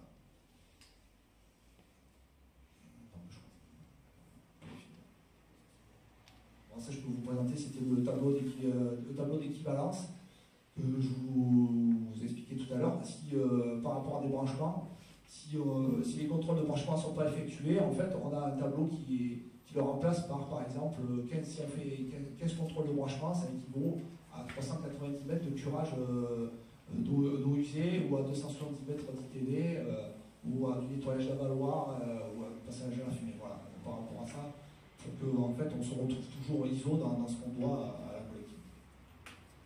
Voilà, j'en ai fini pour Moi, j'ai une question sur l'assainissement, puisque vous avez un réseau de caméras. Est-ce qu'on a évalué un petit peu des difficultés à certains endroits sur l'infiltration des eaux pluviales dans le réseau d'assainissement? Oui, alors ça par rapport au schéma directeur, il y a un gros travail qui a été fait avec le bureau d'études. Donc eux, on a passé beaucoup de fumée, de caméras à des endroits. Donc en fait, on sectorise les endroits avec des mètres cubes par des filtrations. On prend la plus grosse et la plus petite et on commence à cibler les travaux par rapport à ça. Donc oui, on a vu des endroits. Après, il y a des endroits, alors il faut le savoir, où il y a des personnes qui ont les chenaux qui sont raccordés dans les égouts, donc après ça fume, enfin bref. Tout ça, des fois des avaloirs qui sont branchés, donc voilà, il y a tout, c'est un bon travail de fourmi quand même. Mais avec la caméra, tout ça, oui, on a pu voir. Après, il faut trouver les endroits où refaire la canalisation et les couches, quoi. Sur d'autres endroits, on a pu aussi vraiment enlever beaucoup d'eau parasite à des endroits, parce que si vous voulez, on a des bassins versants et il y a des fois dans une grosse infiltration à un endroit, c'est un peu comme les fuites. Au bout d'un moment, voilà, il y a beaucoup d'argent pour pas grand chose, mais on peut faire dès le départ. Oui, c'est vrai que le schéma directeur va nous aider à faire de la programmation sur l'entretien de ce réseau et ainsi de suite. Ouais, c'est ce qu'ils sont en train de faire. C'est lui qui va tout nous faire le diagnostic et nous donner la programmation. La marche à suivre. Voilà, et la programmation de ces travaux. Voilà, c'est ça. Donc c'est pour ça qu'on avait gardé de la caméra justement aussi pour le mutualiser quoi, avec les bureaux d'études. Et de ce travail, ça va nous permettre, tant sur l'eau de l'assainissement, de prolonger encore la qualité de notre réseau. Voilà, il faut mettre de l'argent, mais c'est l'anticipation. Bien sûr. Et les objectifs qui vont nous être fixés par l'État, de par ces objectifs-là, il vaut mieux qu'on tienne le cap d'avoir un réseau tant d'eau que d'assainissement qui soit à la hauteur de ce qu'on va nous demander. Voilà. Ouais. Christian? Oui. Excusez-moi. Christian. Oui, j'avais juste une petite question parce qu'avec collègues, on avait participé aux tests fumés qui ont été faits, c'était quand Georges Stédé, je m'en rappelle plus, le temps passe assez vite. Et en fait, donc on les avait accompagnés pour parler un peu avec les habitants, on les a accompagnés sur 2-3 sites. Et en fait, on n'a pas eu de résultats, donc je ne sais pas comment ça fonctionne après. Les résultats, bon, je suppose aussi chez vous, vous travaillez avec, mais bon, oui. comme on avait participé, on aurait bien aimé. Ah bah après aussi, là c'est le bureau d'études du coup qui les a fait. Donc, alors après, on a carrément une cartographie du réseau entier. Donc après le mur, on l'avait sur papier ou alors sur des écrans comme ça, c'est top. Donc en fait, comme je disais tout à l'heure, en fait, ils vont faire des poinçons, des tronçons, et selon les couleurs des tronçons, ils vont voir les endroits où vraiment l'eau s'infiltre, quoi. Le plus. Et après, en fait, il y aura des tri par priorité. Alors c'est comme disait M. Fort, en fait, ils vont faire un programme en partant par les plus gros endroits qui sont où il y a vraiment de l'eau parasite. Parce qu'il peut y avoir de l'eau parasite, il y a deux sortes d'eau parasite. Il y a de l'eau parasite qui rentre quand il pleut, et celle qui s'infiltre par la nappe. C'est-à-dire que le réseau il fait comme un drain. Donc, et souvent celle-là, selon le temps, toute l'année elle donne. C'est-à-dire qu'en fait ça, quand on l'enlève, pour le coup, après on le voit vraiment, on va le voir à l'entrée de la station, quoi. Il me semble que c'est fait tous les 10 ans, les tests fumés, je ne sais plus. Non, pas les tests fumés, les schémas directeurs en général, oui.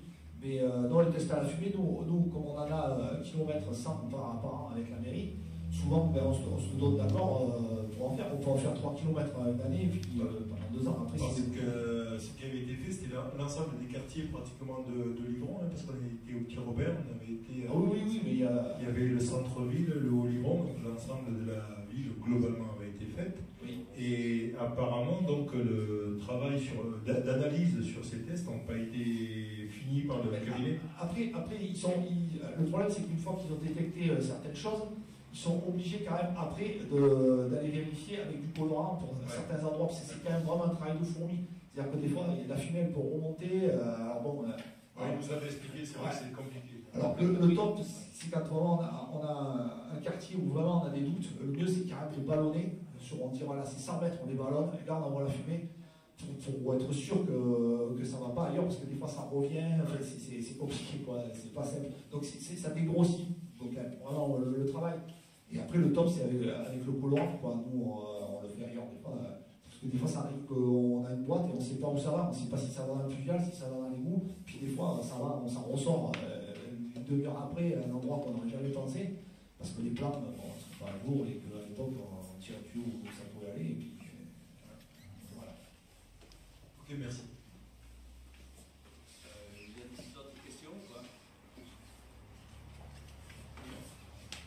Avant de voter, quand même, je voulais vous remercier de votre présentation, et puis surtout d'être venu un vendredi soir et pendant mon congé.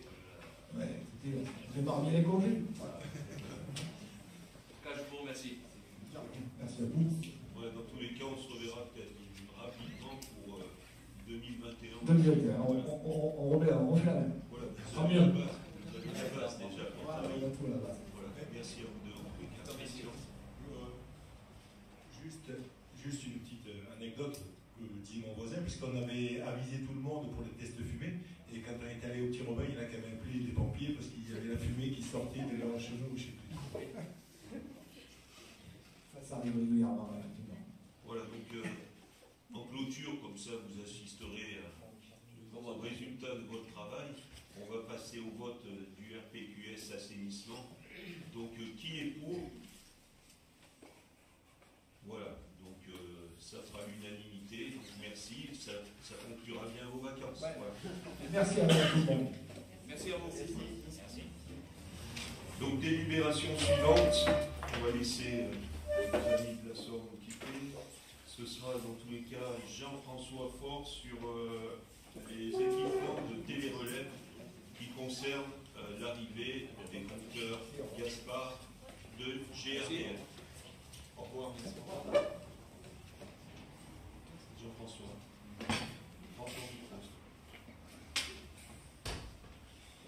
Alors, convention d'hébergement pour l'installation d'équipements de télé-relève en hauteur pour GRDF, qui envisage un déploiement généralisé de compteurs communicants. Alors, sur la commune, sur les deux sites sur la commune, où on aurait le gymnase Claude Bon et la salle des fêtes des Petits Robins, salle CIMA. Alors c'est un projet qui, au niveau national qui a débuté en 2011 et devrait s'achever en 2022 avec l'aval du ministère de l'écologie et du développement durable et de l'énergie et le ministère de l'économie et des finances. Alors cette convention GRDF prendra en charge l'intégralité des travaux d'aménagement dans les bâtiments concernés, ainsi qu'au moment de la dépose des installations à échéance des conventions qui ont une durée de 20 ans. Voilà, techniquement, puisque on a appelé Madame Bouteille pour se faire expliquer tout ça, parce que j'ai pas envie de voir renaître un petit peu ces situations de Linky ou autres. Je rappelle que moi je n'en ai pas et je m'en porte très bien. Pour d'autres raisons, pas sur les problèmes des radios, les problèmes des ondes. C'est une relève de 2 secondes par jour le soir.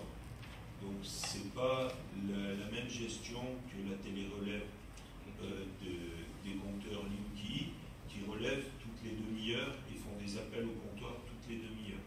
Ça, c'est tout du moins ce que GRDF nous a expliqué dans la communication qu'on a eue avec eux avant de passer cette délibération.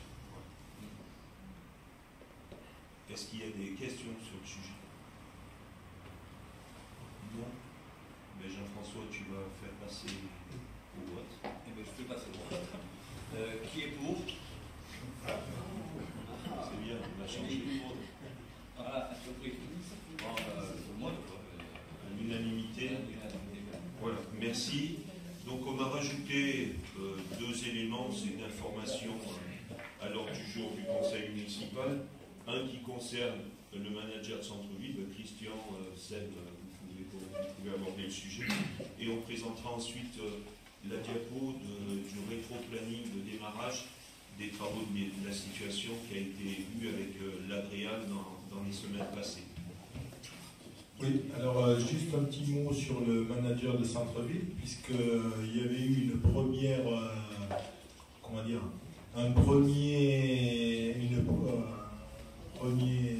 des premiers entretiens. On avait trouvé quelqu'un qui finalement a décliné l'offre. On a été obligé de relancer dans la foulée, on a perdu le temps, on l'a relancé la semaine suivante.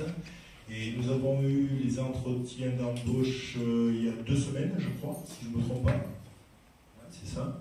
Et donc, nous avons trouvé quelqu'un qui correspondait au profil recherché, qui sera chez nous à partir du 2 mai. Du coup, ça fait assez court, quoi, pour le coup. Et donc, il sera installé à mi-temps sur Livron, à mi-temps sur l'Oriole. Comme je crois qu'on avait déjà parlé, il sera installé chez nous, proche de l'office de tourisme plutôt qu'en mairie, pour qu'il soit au cœur de l'activité de notre ville, plus proche des commerçants, plus proche du marché, plus proche des habitants aussi. Et il sera, je pense, donc 2 jours par semaine. C'est pas encore décidé, on doit voir l'Oriole la semaine prochaine pour repartir. Après, c'est pas, il n'y a pas de, comment dire, de sujet entre les deux villes. On n'est pas à calculer à l'heure près, c'est pas important. Ce qui compte, c'est le travail qu'il fait. C'est pas ça, quoi. Donc l'organisation propre sera mise en place très rapidement. On le rencontrera au début, toutes les semaines, je pense, pour suivre, le présenter un peu, et puis pour qu'il travaille avec un peu dans le cadre aussi de Petite Ville de demain, puisque ça travaillera un peu dans le même sens pour travailler sur notre cœur de centre-ville. Il aura 2 missions essentielles, c'est donner de la vie au commerce aujourd'hui, et voir ce qu'il peut amener pour le commerce de demain. Voilà, en fait, il y a de la prospective, on va dire, et puis de la vie du commerce d'aujourd'hui. Je pense avoir fait à peu près le tour. Voilà, sous double tutelle, CCVD, triple tutelle, CCVD, Livron-l'Oriole, et sous l'animation du pôle éco que j'ai en charge de la communauté de communes, ce qui permettra d'avoir une vision globale et de travailler avec des gens qui sont habitués à ce genre d'exercice. L'objectif étant, c'est de travailler directement sur le projet commerçant dans le cadre du PVD qui va nous arriver bientôt. On le suivra donc avec mon collègue du commerce, comme j'ai dit, et souvent, je pense qu'il aura l'occasion de venir se présenter une fois en conseil municipal, de manière à le connaître, et puis à nos petits-déj entrepreneurs aussi, au prochain il sera là. Donc, voilà. On le présentera avec aussi sa fiche de poste et les missions qui lui sont demandées, parce que cette personne, on rappelle, nous arrive de la Loire-Atlantique, de Château-Renard. Voilà. Où il a tenu un poste similaire, sur une ville de, on a regardé, 12 000 habitants. 12 000 habitants. Donc voilà, qui correspond à peu près à notre strate. Pas forcément la même. Ton micro. Tu as une voix forte. Voilà. Donc ça, c'était pour information. Ça va être un des éléments qu'on vous présentera. Et puis c'est un des éléments de l'animation et puis surtout la réflexion sur le développement commercial de la commune. Voilà, on aura le temps d'en travailler et puis peut-être d'avoir un débat plus large sur le sujet. Moi, je souhaitais vous présenter de manière très claire et on va dire, j'aime pas le mot parce que c'est un mot très politicien, transparent, le programme de déploiement. Alors, voilà, on va commencer là-dessus, on va peut-être aller là-dessus. Donc sur tous les ouvrages d'art, puisque le travail qui va débuter en septembre et qui a déjà commencé par des opérations de ramotage pour accrocher ensuite tous les éléments qui seront nécessaires à la construction du pont, Vous voyez, OA6 VC1 et OA5 viaduc sur la Drôme, ce sont des travaux qui vont arriver par le rond-point de l'Oriole. Et vous voyez la phase de lancement. Actuellement, donc, ils sont en train d'y travailler sur des dégagements, etc. Vous avez vu au bord du pont actuel de la Drôme, tout a été débroussaillé, etc. En vue du travail qui va être lancé en septembre, vous le verrez peut-être dans le retour que nous a fait l'Adréal et le cabinet et un Géroc qui travaillent sur le sujet. De notre côté, et par l'arrivée, par la route de l'Évangile, il va y avoir 2 ouvrages qui vont être travaillés dans un premier temps. Le giratoire, dont on parle souvent, de la RD 86, devant le pont de l'autoroute actuelle, quand on se dirige de la zone de la confluence vers la route, et le pont-route qui va passer un petit peu par-dessus tout ça, toujours juste après, pour notamment passer par-dessus les dévoiements de réseau qui ont notamment été faits pour dévoyer le canal de Livron. Voilà. Surtout pour passer par-dessus la voie ferrée. Et puis aussi pour passer ensuite sur la voie ferrée, il y a un ensemble d'aménagements. Donc ça, c'est ce qui va partir dès septembre de cette année. On a, voilà, Monsieur le Premier ministre a vraiment fait du grand travail avant peut-être le futur remaniement ministériel. En tous les cas, jusqu'à jour, il ne nous a pas lâchés et l'État ne nous a pas lâchés. Dans tous les cas, il ne pourra pas nous lâcher dans la mesure où tout est signé. Voilà. Est-ce qu'on avait des choses voilà, vous avez le rétro-planning à partir de septembre, les lancements des divers ouvrages. Donc vous avez OA3, OA6, les travaux sur le giratoire RD 86, c'est début septembre. Et ensuite l'OA5. Alors l'OA5, c'est le viaduc sur la Drôme. Le pont sur la Drôme commencera début octobre, voilà, de cette année. Voilà.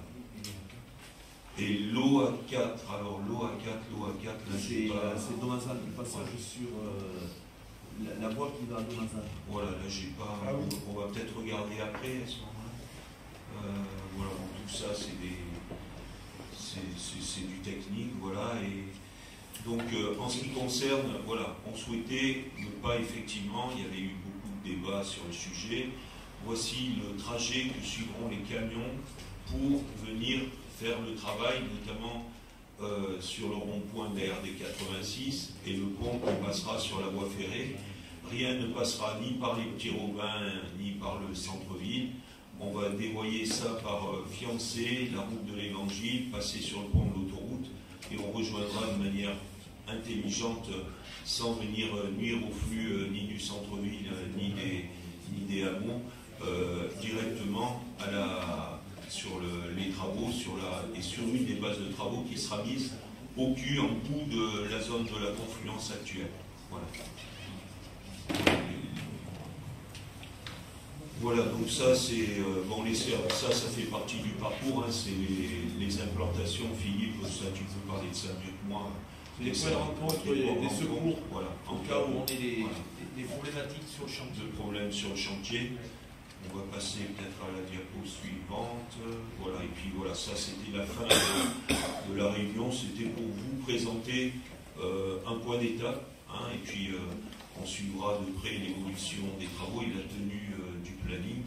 Dans tous les cas, on a très bientôt, je crois que c'est la semaine prochaine, une nouvelle réunion d'étape pour aller un petit peu plus loin dans le détail du lancement de cette déviation. Voilà.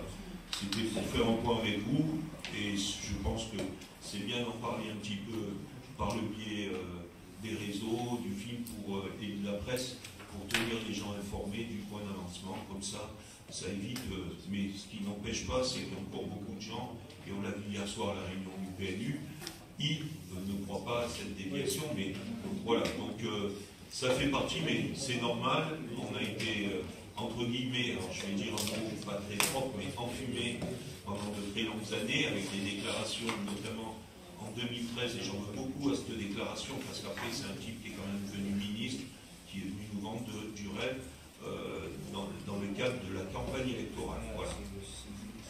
Voilà, est-ce qu'il n'y a pas de questions particulières sur le sujet? C'était une information voilà, plus générale. Est-ce que vous avez une question? Georges. Est-ce qu'il y a des questions diverses? Non. On va clore d'une manière. Voilà, ça sera un conseil municipal 20h22. Je pense que vous aurez le temps de rentrer manger en famille. Et je voudrais remercier les deux jeunes qui sont dans la salle. Voilà, parce que ça fait plaisir d'avoir au moins 2 personnes pour assister au conseil municipal. Voilà, je vous remercie. Bonne fin de soirée à tous.